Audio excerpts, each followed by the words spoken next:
ناظرین، آج میں 1400 سال پہلے عرب کے ایک شخص کا واقعہ ہے جس نے 360 بچیوں کو خرید کر ان کی دیکھ بھال کی، ان کی پرورش کی، انہیں اچھا کھلایا، اچھا پلایا۔ جب میرے رسول کریم صلی اللہ علیہ وسلم کو اس کی خدمت کا پتہ چلا تو نبی کریم نے اسے ایک ایسا جملہ ارشاد فرمایا: اگر آپ اولاد والے ہیں، صاحب اولاد ہیں، اگر آپ کو اللہ تعالیٰ نے بیٹی جیسی رحمت سے نوازا ہے تو آپ اس ایک جملے کو ایک بار ضرور سنو۔ قسم سے جان میں جان آ جائے گی، ایک بار یہ دردناک واقعہ ضرور سنو۔ رسول کریم کی خدمت میں ایک شخص آیا، کلمہ پڑھ کر مسلمان ہو گیا۔ ایمان جیسی دولت حاصل کرنے کے بعد یہ شخص مسلمان ہو گیا۔ نبی کریم کے سامنے بیٹھا ہے۔ مسلمان ہونے کے بعد اس نے عرض کیا: یا رسول اللہ، میں آپ سے ایک بات پوچھنا چاہتا ہوں۔ رسول کریم نے فرمایا: پوچھو، کیا پوچھنا چاہتے ہو؟ اس نے کہا: یا رسول اللہ، میرا سوال یہ ہے کہ زمانے جاہلیت میں، یعنی کلمہ پڑھنے سے پہلے، آپ کی آمد سے پہلے، ہم نے جو نیکیاں کی، جو اچھے اعمال کیے، کیا اس کا بھی ہمیں اجر ملے گا، یا مل چکا ہوگا، یا نہیں ملا ہوگا؟ اگر نہیں ملا ہوگا تو پھر ملے گا یا نہیں؟ یہ سوال تو بڑا ہی اہم ہے کہ زمانے جاہلیت میں ہم نے جو نیکیاں کی، اچھے اعمال کیے، بتاؤ ان نیکیوں کا ہمیں اجر ملے گا یا نہیں؟ یہ سن کر رسول کریم مسکرانے لگے۔ مسکرا کر میرے نبی کریم نے فرمایا: تو بتا کہ تو نے اپنی زندگی میں کون سی ایسی نیکیاں کی ہیں جس کا بدلہ لینا چاہتا ہے، جن نیکیوں کا اجر مانگنا چاہتا ہے؟ اس نے کہا: حضور، اور زیادہ نیکیاں تو میں نے نہیں کی، بس ایک نیکی ایسی ہے جو مجھے یاد ہے، بھولے گی نہیں۔ میرے کریم نبی نے فرمایا: اس نیکی سے مجھے آگاہ کرو، اپنی زندگی کا واقعہ سناؤ، اپنی زندگی کی کہانی سناؤ۔ اب اس صحابی نے، کلمہ پڑھنے والے شخص نے کہا: یا رسول اللہ، میری زندگی کا ایک درد بھرا واقعہ ہے۔ جب بھی وہ واقعہ میری آنکھوں کے سامنے گزرتا ہے تو میری آنکھیں چھم چھم برسنے لگتی ہیں۔ میرے کریم نبی نے فرمایا: مجھے اپنے واقعہ سے آگاہ کرو، مجھے اس نیکی کے بارے میں بتاؤ جس کی تم اللہ سے جزا لینا چاہتے ہو۔ اس صحابی نے کہا: یا رسول اللہ، میرے 2 اونٹ گم ہو گئے۔ ان 2 اونٹوں کی تلاش کے لیے میں تیسرے اونٹ پر بیٹھا گھر سے باہر نکل پڑا۔ 2 اونٹوں کی تلاش کرتے ہوئے میں چلتا چلتا جنگل کی دوسری طرف جا پہنچا، جہاں صحرائی علاقہ تھا، میدانی علاقہ تھا۔ وہاں میں نے دیکھا کہ ایک شخص جانور چرا رہا ہے اور میرے وہ 2 اونٹ جو گم ہوئے تھے وہ ان جانوروں کے ساتھ چر رہے ہیں۔ میں اس شخص کے پاس گیا، میں نے کہا: یہ جو 2 اونٹ چر رہے ہیں یہ تو میرے ہیں۔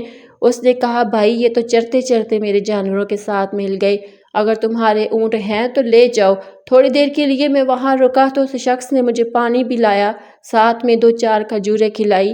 2-4 کھجور کھلا دینے کے بعد بالکل قریب ہی اس کا گھر تھا، چھوٹی سی جھونپڑی تھی۔ اس کے گھر کے اندر سے بچے کی رونے کی آواز آ رہی تھی، بچے کے چیخنے کی آواز سن کر یہ پانی پلانے والا، کھجور کھلانے والا، جانور چرانے والا شخص نے مجھ سے کہا: بتاؤ، میرے گھر میں بیٹا ہوا ہے یا بیٹی ہوئی ہے؟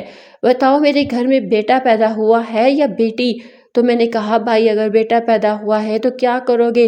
اگر بیٹی پیدا ہوئی تو کیا کرو گے؟ تو اس نے کہا: اگر بیٹا پیدا ہوا تو میں فخر کروں گا، کیونکہ میرا بیٹا میرے خاندان کا نام روشن کرے گا۔ اگر بیٹا پیدا ہوا ہے، میں فخر کروں گا، گلی محلے میں سر اٹھا کر چلوں گا، فخر سے میرا سر بلند ہو جائے گا اور میری وجہ سے میرے خاندان والوں کا سر بھی بلند ہوگا۔ اس نے کہا: اگر بیٹی پیدا ہوئی تو کیا کرو گے؟ اس نے کہا: اگر بیٹی پیدا ہوئی تو میں بیٹی کو زندہ دفن کر دوں گا، بیٹی کو زندہ دفن کر دوں گا۔ اگر میں نہیں کروں گا تو لوگ مجھے کہیں گے: دنیا کا سب سے بڑا بدبخت انسان ہے، دنیا کا سب سے بڑا بدقسمت انسان ہے۔ لوگ میری طرف دیکھ کر اشارہ کریں گے: یہی وہ بدبخت ہے، یہی وہ بدقسمت ہے جس کے گھر میں بیٹی نے جنم دیا۔ پھر میری ناک کٹ جائے گی، پھر میں مشہر کو منہ دکھانے کے قابل نہیں رہوں گا۔ اگر میں بیٹی کو زندہ دفن نہ کروں تو پھر میں اپنے خاندان والوں کو منہ دکھانے کے لائق نہیں رہوں گا۔ پھر میں گلی محلے میں سر جھکا کر چلوں گا، سر اٹھانے کے نہیں چلوں گا۔ پیدا ہونے والی بیٹی میری عزت والی پگڑی خاک میں ملا کر رکھ دی، اور اگر میں بیٹی کو زندہ دفن کر دوں تو پھر لوگ میری تعریف کریں گے: کتنا غیور انسان ہے یہ جس نے اپنی بیٹی کو زندہ دفن کر دیا۔ کہتا ہے: یا رسول اللہ، جیسے ہی میں نے اس کے منہ سے یہ جملہ سنا کہ اگر بیٹی پیدا ہوئی تو میں بیٹی کو زندہ دفن کر دوں گا، میرا دل بھر آیا۔ اللہ اکبر! میرا دل بھر آیا، میں رونے لگا۔ میں نے کہا: چلو جاؤ، پھر پتہ کرو بیٹی پیدا ہوئی ہے یا بیٹا۔ وہ اپنے گھر گیا، واپس آیا اور کہنے لگا بڑی بدقسمتی سے، بڑی بدبختی سے مجھے کہنا پڑ رہا ہے، افسوس کے ساتھ کہنا پڑ رہا ہے کہ میرے گھر میں بیٹی نے جنم دیا۔ میں نے کہا پھر ایسے کرو، بیٹی کو مارو نہیں، بیٹی کو زندہ دفن مت کرو، بیٹی کو میرے حوالے کرو، میں تمہاری بیٹی پالوں گا، اپنی بیٹی سمجھ کے اسے پالوں گا۔ اس نے کہا بیٹی تو دے دوں گا، یہ بتاؤ بدلے میں مجھے کیا دو گے؟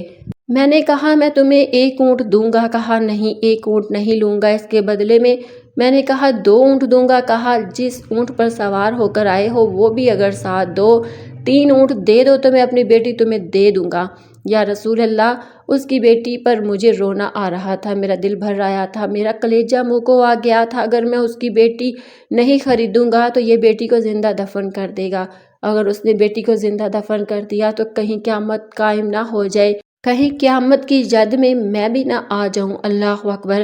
یا رسول اللہ، میں نے اسے 3 اونٹ دیے، اس کی ننھی منی سی بیٹی کو لے کر میں اپنے گھر آیا، کنیز کے حوالے کر دی، لونڈی کے حوالے کر دی۔ میں نے کہا صبح شام تو نے اسے دودھ پلانا ہے اور اس کی خوب دیکھ بھال کرنی ہے۔ یا رسول اللہ، وہ ننھی سی منی سی بیٹی تھوڑی بڑی ہوئی تو وہ مجھے اپنے ہاتھوں سے میری داڑھی کے بالوں سے کھیلتی تھی، میں اسے سینے سے لگاتا تھا، وہ کبھی میرا ہاتھ چومتی، کبھی میرے پاؤں چومتی، کبھی میرا ماتھا چومتی، مجھ سے اس قدر محبت کرتی تھی کہ ٹوٹ کے محبت کرنے لگی تھی۔ وہ میرے بغیر رات کو سوتی نہیں تھی، وہ میرے بغیر پوری رات جاگتی رہتی تھی کہ میرا ابو کہاں چلا گیا ہے، میرا ابو کہاں چلا گیا ہے۔ وہ میری داڑھی کے ساتھ بڑے پیار سے کھیلتی تھی، اپنے ننھے منھے ہاتھ چھوٹی چھوٹی انگلیاں ڈالتی تھی تو مجھے بڑے سکون آتا تھا۔ یا رسول اللہ، پھر کیا ہوا؟ مجھے چسکا لگ گیا کہ اس کام میں تو سکون ہی سکون ہے، اس عمل میں تو سکون ہی سکون ہے، قرار ہی قرار ہے۔ میرا دل ہر وقت بے قرار رہتا تھا، اب مجھے سکون ہونے لگا، میں ہر وقت بے سکون رہتا تھا، اب مجھے قرار ملنے لگا۔ یا رسول اللہ، مجھے چسکا لگ گیا، اب میں گھر سے باہر نکلا، وہ قبیلہ ڈھونڈنے لگا جس قبیلے کے لوگ اپنی بچیوں کو زندہ دفن کرتے تھے۔ یا رسول اللہ، پھر کیا ہوا؟ میں 3 اونٹ دیتا گیا، ان سے ان کی بچیاں خریدتا گیا۔ وہ قبیلہ جس قبیلے کے لوگ اپنی بیٹیاں زندہ دفن کر دیتے تھے، میں ان کو 3 اونٹ دیتا، وہ بدلے میں مجھے اپنی بیٹی دے دیتے، ننھی منی بیٹی میرے حوالے کر دیتے۔ 3 اونٹ دیتا گیا، ان کی بیٹیاں خریدتا گیا۔ حضور، میں نے 360 بچیاں خریدی، 360 بچیاں خریدی، اور آج بھی میری حویلی کے اندر 360 بچیاں موجود ہیں۔ ان کی اچھی سے اچھی دیکھ بھال کر رہے ہیں، ان کو اچھا کھانا کھلایا جا رہا ہے، پلایا جا رہا ہے، اور اس چیز کو میں بڑا فخر سمجھتا ہوں اور خدا پاک کا لاکھ شکر ادا کرتا ہوں کہ یا اللہ، جو اس کام میں مزہ ہے اور کسی کام میں مزہ نہیں۔ یا رسول اللہ، میں یہ پوچھنا چاہتا ہوں کہ یہ جو میں نے کام کیا ہے، 360 بچیوں کو موت سے بچایا ہے، 360 بچیوں کو زندہ دفن کرنے سے بچایا ہے، ان کو پناہ دی، ان کو اپنی بچیاں سمجھ کر میں نے انہیں اچھا کھلایا پلایا، مجھے بتاؤ اس نیکی کا مجھے ثواب ملے گا یا نہیں ملے گا؟ اس عمل کی جزا لینا چاہتا ہوں، مجھے اس عمل کی جزا میرا اللہ دے گا یا نہیں؟ جبکہ اس وقت میں نے کلمہ نہیں پڑھا تھا۔ یہ سن کر میرے رسول کریم کی آنکھیں چھم چھم برسنے لگی، میرے نبی رو بھی رہے تھے۔ روتے روتے نبی کریم نے فرمایا، او صحابی، ادھر میرے قریب آ، میرے سینے کے ساتھ اپنا سینہ لگا، اپنی پیشانی میری طرف کر، میں تیری پیشانی کو چومنا چاہتا ہوں۔ جن ہاتھوں سے تو نے 360 بچیوں کو کھانا کھلایا، میں تیرے ان ہاتھوں کو چومنا چاہتا ہوں۔ وہ صحابی، تجھے مبارک ہو، اللہ تعالیٰ نے تجھے تیرے اس عمل کی جزا دے دی ہے۔ اس نے کہا، یا رسول اللہ، وہ کس طرح؟ میرے نبی نے فرمایا، یہ جو تجھے دین جیسی دولت نصیب ہوئی ہے، یہ جو تجھے ایمان جیسی دولت نصیب ہوئی ہے، کیا یہ تیرے اس عمل کی جزا نہیں؟ اللہ تعالیٰ نے تیری اس عمل کو اس قدر قبول کیا ہے کہ بدلے میں تجھے میرا صحابی بنا دیا اور مجھے تیرا نبی بنا دیا۔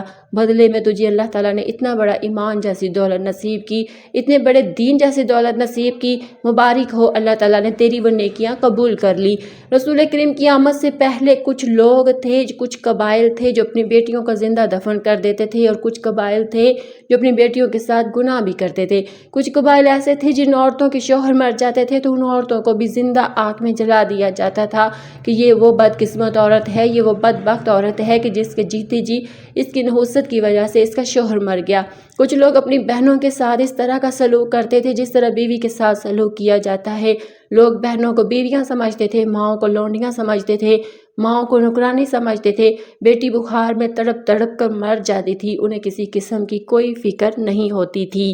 جب میرے نبی کریم کی آمد ہوئی، سبحان اللہ، جب میرے نبی کی تشریف آوری ہوئی، جب بیوہ کی چیخیں، یتیم کی آہیں، معصوم بچیوں کے دبے آنسو ریت سے پکارا کرتے ہوئے عرش الہی کو جنشین دینے لگے تو میرے اللہ کو دکھ ہوا، انسانیت پر رحم آیا، آمینہ کی آغوش میں محمد عربی کو بھیج دیا۔ میرے نبی کی جلوہ گری، میرے نبی کی آمد انسانیت پر اللہ تعالیٰ کا بہت بڑا احسان ہے، اس لیے تو اللہ تعالیٰ نے فرمایا یہ بہت بڑا احسان ہے تمہارے اوپر میرا کہ میں نے تمہیں اپنا محبوب بنایا۔ اللہ رب العالمین کا لاکھ لاکھ شکر ہے، لاکھ لاکھ شکر ہے کہ اللہ نے ہمیں نبی وہ عطا کیا جو بنایا اپنے لیے تھا، دے دیا ہمیں۔ کتنے خوش نصیب لوگ ہیں جو اللہ کی رضا پر راضی رہتے ہیں، اللہ تعالیٰ انہیں کو بیٹیاں عطا کرے تو بھی مٹھائیاں بانٹتے ہیں، اللہ بیٹے عطا کرے تو بھی مٹھائیاں بانٹتے ہیں۔ اللہ تعالیٰ ان کو اپنی نعمتوں سے مالا مال کرے، رحمتوں سے مالا مال کرے، دونوں پر وہ مٹھائیاں بانٹتے ہیں، پریشان نہیں ہوتے، اور جو اپنی مرضی اللہ کی مرضی پر قربان کر دیتے ہیں، اپنی رضا کو اللہ کی رضا پر قربان کر دیتے ہیں، یہی وہ لوگ ہیں جو دنیا میں بھی کامیاب ہیں اور آخرت میں بھی کامیاب ہیں۔ ایک شخص کی دکان جل گئی، دکان اس کی روزی کا ذریعہ تھی، دکان بھی جل گئی، دکان کے اندر کا سامان بھی جل گیا، اندر میں پڑی قیمتی سے قیمتی اشیاء بھی جل گئی، تمام چیزیں جل کر راکھ ہو گئی۔ اب لوگ اس کے گرد جمع ہوئے تو لوگ تسلی دینے لگے، میاں کوئی بات نہیں، تو صبر کر، تیرے اوپر برا وقت آیا ہے، مصیبت کا وقت آ گیا ہے۔ اب لوگ دیکھ کر حیران رہ گئے کہ جس کی دکان جل گئی تھی، جس کی روزی کا اڑا خاک کے ساتھ خاک ہو گیا تھا، مٹی میں مل گیا تھا، خاک بن چکا تھا، وہ شخص مسکرا رہا ہے، بڑے مزے سے مسکرا رہا ہے۔ لوگوں نے کہا تو پاگل تو نہیں ہو گیا، تیری عقل جاتی رہی ہے، تیرے اوپر اتنی بڑی مصیبت آئی، اتنی بڑی پریشانی آئی، تو بجائے رونے کے مسکرا رہا ہے۔ اس نے کہا میرے بھائیو، مجھے پکا یقین ہے کہ جو لوگ اپنی رضا کو رب کی رضا پر قربان کر دیتے ہیں، اللہ تعالیٰ ان کو بے یار و مددگار نہیں چھوڑتے۔ مجھے پکا یقین ہے کہ اگر میں اپنے رب کی رضا پر اپنی رضا قربان کر دوں گا تو مجھے اللہ تعالیٰ ایسی جگہ سے رزق عطا کرے گا جہاں سے میرا کوئی وہم و گمان بھی نہیں ہوگا۔ میرے بھائیو، یہ بتاؤ آگ کو کس نے پیدا کیا؟ لوگوں نے کہا اللہ نے۔ جب آگ میرے اللہ کے حکم کے تابع ہے تو اللہ کے حکم سے جب وہ جلتی ہے تو اس نے اللہ کے حکم سے ہی تو میری دکان کو جلا دیا ہوگا، نہ تو جب کام ہوا ہو اللہ کے حکم سے۔ اللہ کی مرضی پر ہے تو اللہ کی مرضی پر راضی ہوں۔ جو لوگ اللہ کی رضا اور مرضی پر راضی رہتے ہیں، اللہ تعالیٰ انہیں ایسی جگہ سے رزق دیتا ہے جہاں سے انہیں کوئی وہم و گمان بھی نہیں ہوتا۔ لہٰذا میں ہر حال میں اللہ تعالیٰ کا شکر گزاری کروں۔ 2 ہفتے گزرے ہی تھے کہ 2 ہفتوں کے بعد لوگوں نے شہر کے چوک میں ایک بہت بڑی عالیشان دکان دیکھی، بہت بڑی دکان دیکھی جو قیمتی اشیاء سے بھری ہوئی تھی۔ اب لوگ مزید دیکھنے کے لیے دکان کی طرف بڑھے تو کیا دیکھتے ہیں، وہی شخص جس کی دکان کو آگ لگ گئی تھی وہ اسی قیمتی دکان کے اندر کھڑا نماز پڑھ رہا ہے، قیام میں کھڑا ہے۔ نماز سے فارغ ہونے کے بعد لوگوں نے پوچھا، اور 2 ہفتے پہلے تو تیری زندگی کی کل جمعہ پونجی جل کر راکھ ہو گئی تھی، اب پیسے کہاں سے آ گئے؟ اس نے کہا بھائیو، میں نے تمہیں کہا نہیں تھا جو لوگ اللہ کی رضا پر راضی رہتے ہیں نا، پھر اللہ تعالیٰ انہیں ایسی جگہ سے رزق عطا کرتا ہے جہاں سے ان کو کوئی وہم و گمان بھی نہیں ہوتا۔ میری کہانی یہ کہ آپ جب بھی دکان جل کر راکھ ہو گئی تو میرے پاس 100 دینار تھے، 100 دینار لے کر میں اپنے گھر گیا، اللہ اکبر۔ دوسرے دن میری بیٹی نے کہا ابو، میں ہر حال میں آج مچھلی کھانی ہے، میرا مچھلی کھانے کو جی چاہ رہا ہے، مجھے مچھلی لے آؤ۔ کہتا ہے میں 200 دینار لے کر گھر سے روانہ ہوا، کہا جا رہا ہوں، مچھلی خریدنے جا رہا ہوں۔ میں سمندر کے کنارے پہنچا، دریا کے کنارے پہنچا تو میں نے دیکھا ایک مچھیرے کے ہاتھ میں چھوٹی سی مچھلی ہے، اور لوگوں سے التماس کر رہا ہے، فریاد کر رہا ہے کہ خدایا مجھ سے میری ایک چھوٹی سی مچھلی 200 دینار میں خرید لو، 200 دینار میں خرید دو۔ جب اس جیسی مچھلی کسی دوسرے مچھیرے 10 دینار میں بھی فروخت کر رہے تھے تو جب میں نے اس مچھیرے سے کہا بھی تو 200 دینار میں کیوں کر رہا ہے؟ اس نے کہا بھائی میری پریشانی یہ ہے کہ میری ننھی منی بیٹی کافی دن سے بیمار ہے، مجھے 200 دینار کی اشد ضرورت ہے، اگر 200 دینار مجھے نہیں ملیں گے تو میری بیٹی مر جائے گی، میں اس کا علاج کرنا چاہتا ہوں۔ حکیم نے کہا ہے 200 دینار ہر حال میں لے کر آنا، تو اس لیے اللہ کا کوئی نیک بندہ مل جائے جو مجھے 200 دینار دے دے اور میری بیٹی کی جان بچ جائے، میری ننھی منی بیٹی کی جان بچ جائے، اللہ تعالیٰ اسے جزا دے گا، اللہ تعالیٰ 200 دینار دینے والے کو خوب اجر دے گا۔ تو یہ شخص کہتا ہے میرا دل بھر آیا، میں نے وہی 200 دینار اٹھائے، جیب سے نکالے، اس میں ڈال دی، اس نے وہ چھوٹی سی مچھلی مچھلی لے لی۔ چھوٹی سی یہ صدقہ سمجھ کر، اس کی مدد سمجھ کر میں نے اسے 200 دینار دیے اور چھوٹی سی مچھلی لے کر اپنے گھر گیا۔ بیٹی کو کہا بس یہی چھوٹی سی مچھلی ملی ہے، اسے پکا کر کھا لو۔ کہتا ہے میں نماز میں مشغول ہوا۔ نماز کے بعد میں نے دونوں ہاتھ اٹھا کر عرض کیا میرے مالک، تو نے مجھے رزق دیا تھا اور تو نے ہی مجھ سے واپس لے لیا، اب تو ہی دینے والا ہے اور میں تجھ سے ہی مانگنے والا ہوں۔ میرے مالک، اگر میں تیرے جیسے کریم رب سے بھی نہیں مانگوں گا تو پھر کس سے مانگوں گا؟ اگر تو مجھے مالا مال نہیں کرے گا تو اور کون کرے گا؟ بس اتنا ہی کہنا تھا کہ ادھر سے میری بیٹی بھاگتی ہوئی میرے پاس آئی، میرے سامنے کھڑی ہوئی۔ اس نے اپنی ہتھیلی مٹھی کھولی تو مٹھی کے اوپر قیمتی لال پتھر پڑا تھا، قیمتی موتی پڑا تھا۔ میں نے کہا بیٹی یہ قیمتی موتی کہاں سے آیا؟ اس نے کہا وہ جو میں نے مچھلی کاٹی ہے نا، مچھلی کے اندر سے وہ قیمتی موتی ملا، وہ قیمتی ہیرا ملا۔ یہ شخص کہتا ہے بس پھر کیا تھا؟ جب یہ موتی سونے کی دکان پر لے کر گیا تو اس نے کہا میری ساری دکان لے لو، یہ ایک موتی دے دو۔